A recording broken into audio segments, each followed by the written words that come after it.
Good morning, class. Our lesson for today is all about addition and subtraction of integers using models or chips. At the end of the lesson, you will be able to, first, add and subtract integers using models or chips. Second, add and subtract integers without using models or chips. And lastly, solve problems involving addition and subtraction of integers. So in our previous lesson, you already know what are the numbers included in the set of integers. So to start with, let us take a look at this illustration. So you have here one blue chip.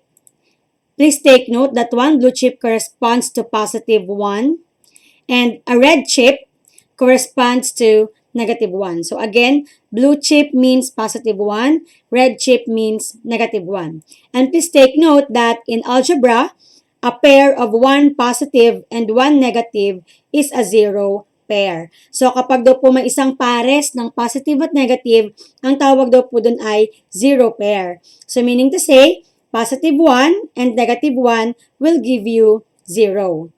Okay, so let's take a look at more examples. Let's say you have this chips. So you have here 1, 2, 3, 3 blue chips.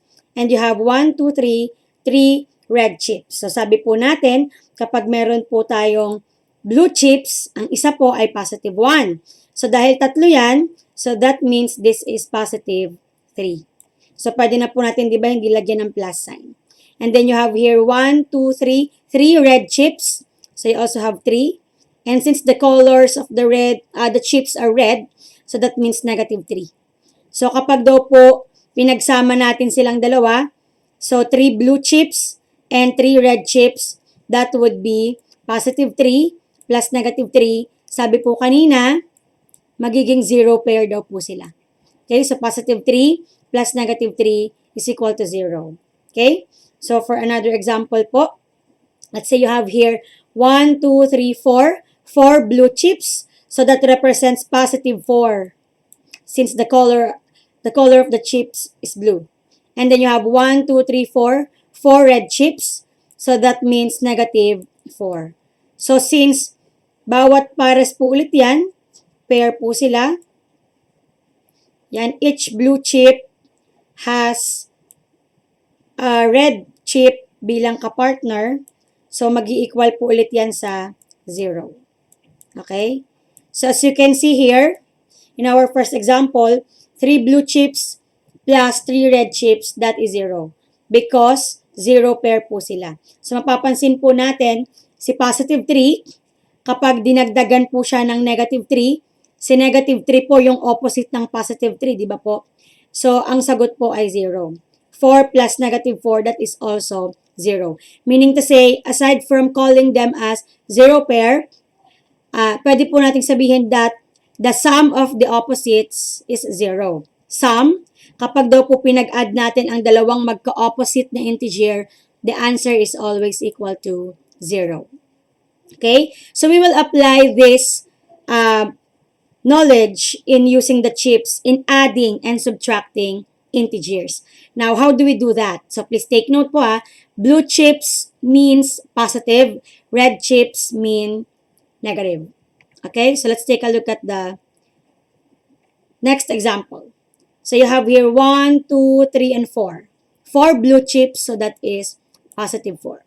And then you have 2 red chips, that is negative 2. So if you combine this, so tanggalin natin yung magka-partner. So you have that. And then you have that. So magkakaroon tayo ng 0 pair, di ba?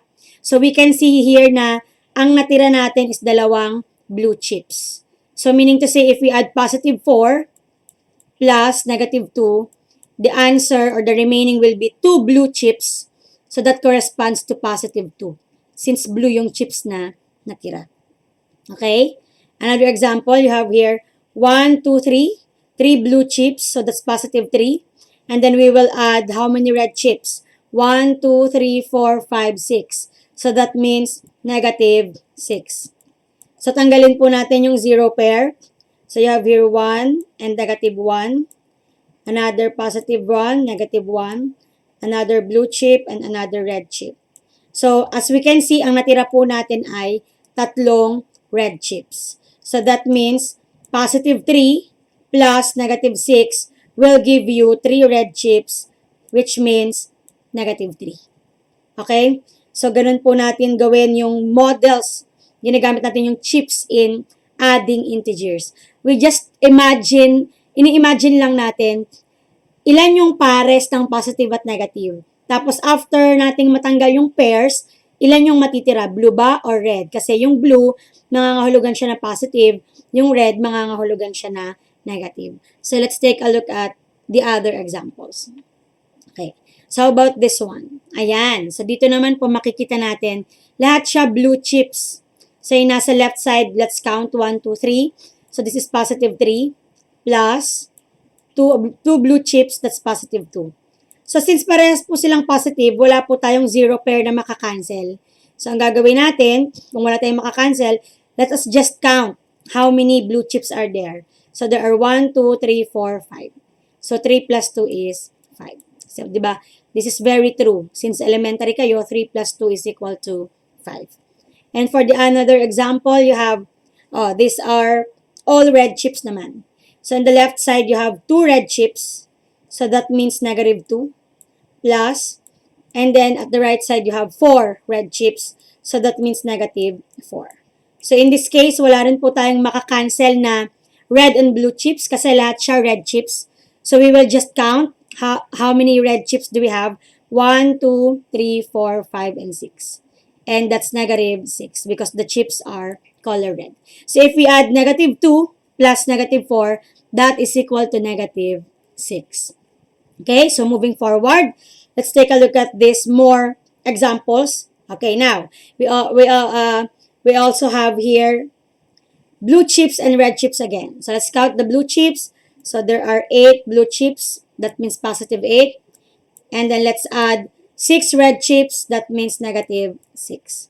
So, in here, since meron tayong blue and red chips, pwede tayong mag-canceled out. Slash natin yung zero pair. So, pag in-slash natin, you have 1, 1, 1, 1. Negative 1, positive 1, positive 1, negative 1. Until all the zero pairs will be slashed na. So, yan. Pag na-slash na natin, ilan yung natira? You have here 2 blue chips. So, positive 8 plus negative 6 is equal to positive 2. Okay? And for our last example, you have here this illustration. Yan. So, you have here 3, 6, 8 blue chips again. Plus, how many red chips? You have 4, 8, 11. Sige nga. Try to imagine how many zero pairs will be slashed. So, ilan yung blue at red chips na mas-slash natin? So, kapag nag-slash tayo, sa isip nyo lang po, so may matitira tayong 3 red chips. And that is negative 3. So, did you get the right answer? Okay. So, actually, yung ginagawa natin, class, is this is how we add integers. But, what about if ang given natin ay, halimbawa, 27 plus negative 35. Yan. So, di ba, medyo matrabaho kung gagawa tayo ng 27 blue chips and 35 red chips. Tapos, mag-slash tayo isa-isa. So, medyo madami yon. So, ang gagawin natin, try to imagine how many blue chips and red chips are there para mas madali po. No. So, here are the rules in adding integers. So, tingnan natin, paano ba pag big numbers na yung given? So, in addition of integers, the first rule, to add two integers with the same signs, just add the two integers and copy the sign. So, keywords natin dito, pag daw same signs yung ina-add natin, ibig sabihin parehas positive o kaya parehas na negative. Ang gagawin lang daw natin, just add the two. And what? Copy the sign. Okay? So, let's take a look back at this chips. So, diba ito, positive 3 to, plus positive 2 kasi parehas silang blue. So, as we can see, parehas silang positive. So, that means same sign sila. Ang gagawin lang daw natin, just add the 2. 3 plus 2 is 5. Then copy the sign. Since pareha silang positive, so the answer is also positive 5. So, ganun lang po kadali. Another example, ito. This is negative 2 plus negative 4. So, di ba sabi po natin, same signs din po yan kasi parehas silang negative. So, ang gagawin lang daw po natin, i-add natin yung number, the absolute value, 2 plus 4 is 6. Then, copy lang po natin yung sign, negative, kasi parehas silang negative. So, ganun lang po kasimple yung rule number 1. Same signs, i-add lang po natin, then kopyahin natin kung positive ba sila pareho or negative sila pareho. Okay? So, for more examples, yan. Ito naman po muna yung integers with different signs. Later on, magbibigay tayo ng more examples. So, to add two integers with different signs, ano naman po ang gagawin? Pag different signs, ibig sabihin magkaiba. Meaning to say, may isang positive, may isang negative. Imbis na i-add daw po natin, we will subtract the absolute value of the two integers. Then, paano po yung sign? Sinong masusunod? We will copy the sign of the integer with the higher absolute value. So, paano po natin siya gagawin? So, tingnan po natin ulit yung model chips natin. So, di ba ito pa, blue chips, that means positive 4, plus red chips, this means negative 2. So, yan, makikita nyo po, different signs po sila. Si 4 ay positive, si 2 ay negative. So, ito po yung tinutukay natin na different signs. Magkaiba sila ng signs. Ano daw pong gagawin natin sa kanila? We will subtract the absolute value. So, disregard natin yung sign kasi diba ang absolute value ay palaging positive. So, 4, instead of plus 2, we will do that in subtraction. 4 minus 2, that is 2. And para naman po sa sign, kokopyahin natin yung sign kung sino yung number na mas mataas ang absolute value. So, sino mas mataas kay 4 at kay 2? So, obviously, mas mataas si 4. Si 4 ay positive. So, the answer is positive 2. Okay? Or, hindi natin susulat yung sign ng positive, 2 na lang. So, ganun naman po pag magkaiba ang sign. Another example, you have here positive 3. Kasi color blue. Plus, this is how many? 6, negative. Kasi color red. Yan, different signs po ulit sila. Isang positive, isang negative. So, ang gagawin natin, subtract ulit natin. 6 minus 3 is 3. Then, check natin, sino mas malaki? 6 or 3? Obviously, it's 6. Anong sign ng 6? Negative. Kaya yun po ang ating gagayahin. Yun, ganun lang po kasimple ang addition of integers. Nakukuha po. Okay, so let's take a look at, let's have some examples pa para matutuhan natin. Okay, another example, let's say you have negative 7 plus negative 8. Yan. So, lagyan ko lang siya ng parenthesis para hindi magkadikit yung positive, yung plus and negative, no? Tingnan po muna natin. Sila po ba ay same signs or different signs? So, 7 is negative, 8 is negative. So, same. Parehas po sila ng sign. Anong rule po natin kapag same? I-add lang po natin 7 plus 8, 15. Then, kokopyahin lang po natin yung sign nila na negative. Okay? So, another example, 10 plus 22. Yan. So, ang sign po ng 10 is positive. 22 is positive. Same signs po ulit. So, anong gagawin po natin ulit? I-add po natin. And that is 32. And since they are both positive, we don't need to write positive. So, ganun lang po. Pag same signs, i-add, kopyahin ang sign. Another, let's say negative 3 plus negative 16. Okay, try to answer that in your mind. And at the count of 3, I will reveal the answer. Okay, so you have 1, 2, 3. The answer is negative 19. Did you get it correctly? So, we add 3 and 16. And then, we copy the negative sign. Kasi, di ba, parehas silang negative. So, i-add natin. So, again, pag parehas ng signs, i-add lang po and kopya lang po ang signs. Let's go to different signs naman. Halimbawa po, positive 8 plus negative 12. Yan. In this case naman po, si 8 ay positive, si 12 ay negative. So, kitang-kita po natin, magkaiba sila ng sign. So, anong rule natin pag magkaiba? Isusubtract po natin. So, kung sino po yung mas malaki, yun ang unahin natin. 12 minus 8 is 4. Then, tingnan po natin, sinong mas malaki, si 12 o si 8? Si 12.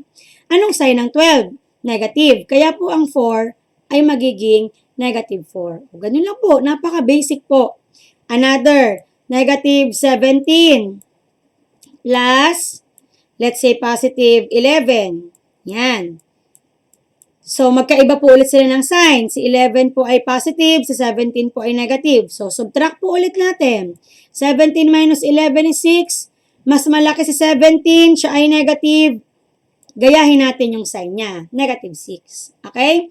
And another, let's say you have negative 9 plus 20.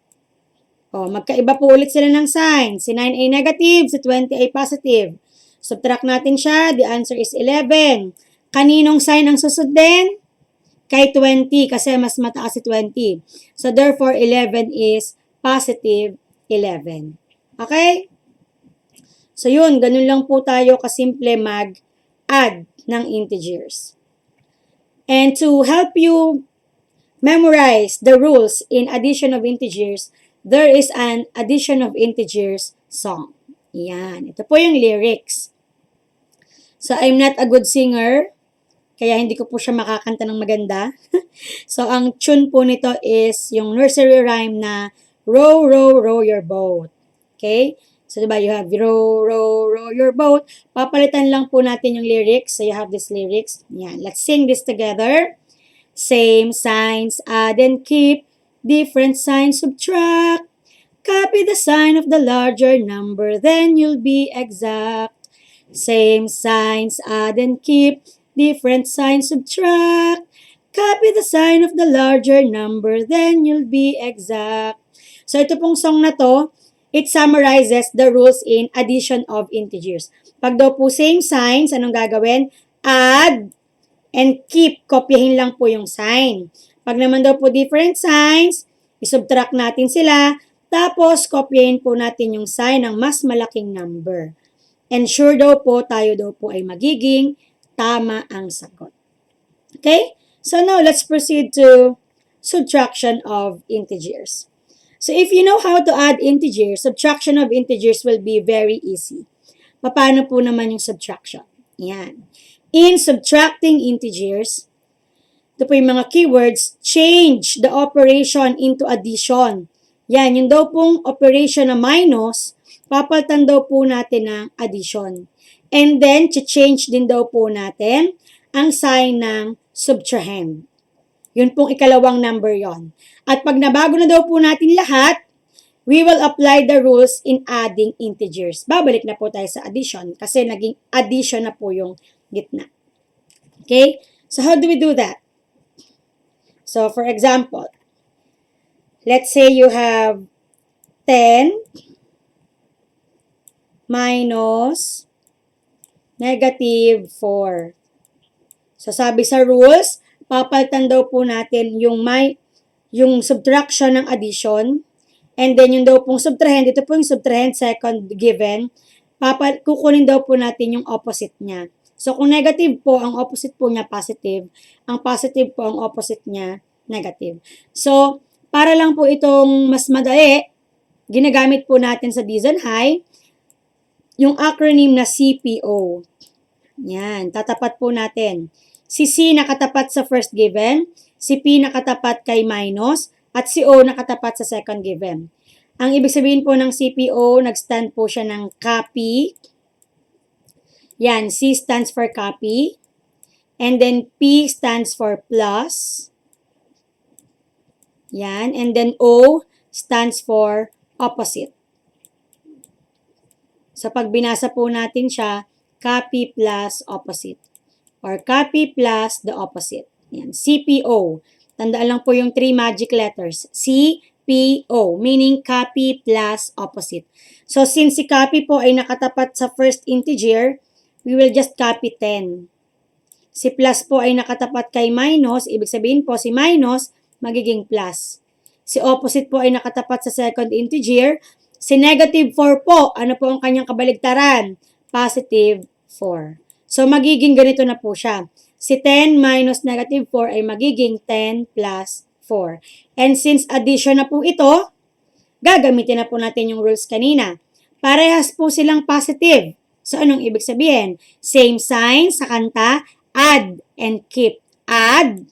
So, 10 plus 4 is 14. And then keep the sign. Parehas po silang positive. So, 14 is also positive. Okay? So, another example. Let's say you have negative 6 minus 8. So, itapat po natin. C, P, O. Para din po hindi kayo malito doon sa second, pwede nyo po siyang bilugan. Yan. Baka po kasi idikit nyo tong minus sa 8. So, CPO po natin, copy, negative 6. Si minus po magiging plus. Tapos, si 8 po ay positive. Ano po ang kanyang opposite? So, you have negative 8. Yan.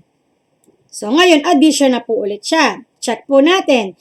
Negative 6 and negative 8. Same signs po ulit. Sa kanta po ulit ng addition, same signs, add and keep. So, 6 plus 8 is 14. And then, keep the common sign. Parehas po silang negative.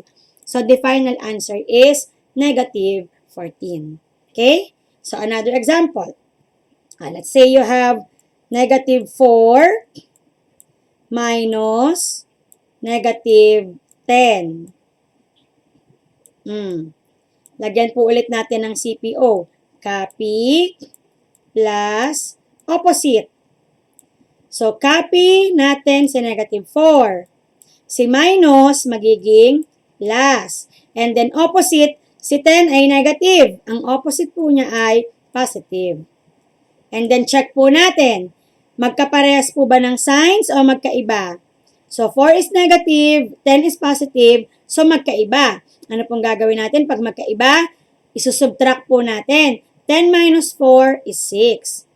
Tapos, sino po ang mas mataas? Si 10. Kaya po ang 6 ay positive 6. Okay? So, ito na po yung ating final answer. Yan. Kanina ito. And then this one. Okay. And for the last example, let's say you have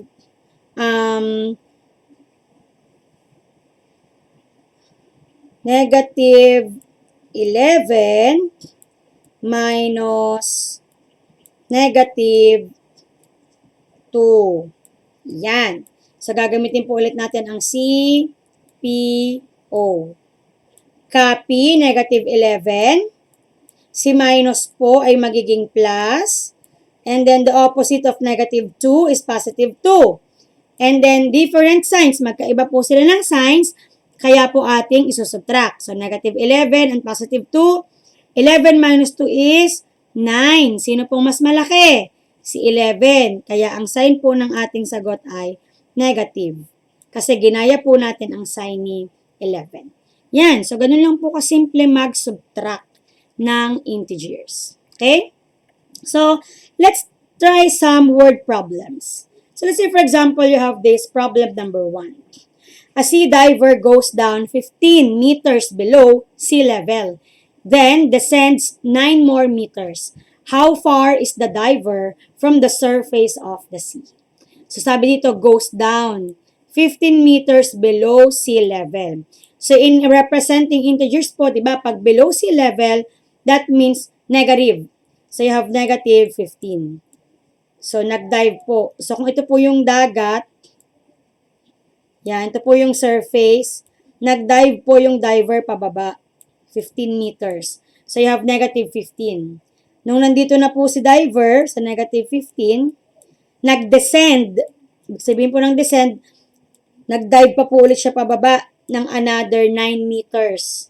So, ibig sabihin, dadagdag po natin si 9 meters plus negative 9. Negative 9 kasi po nag-descend.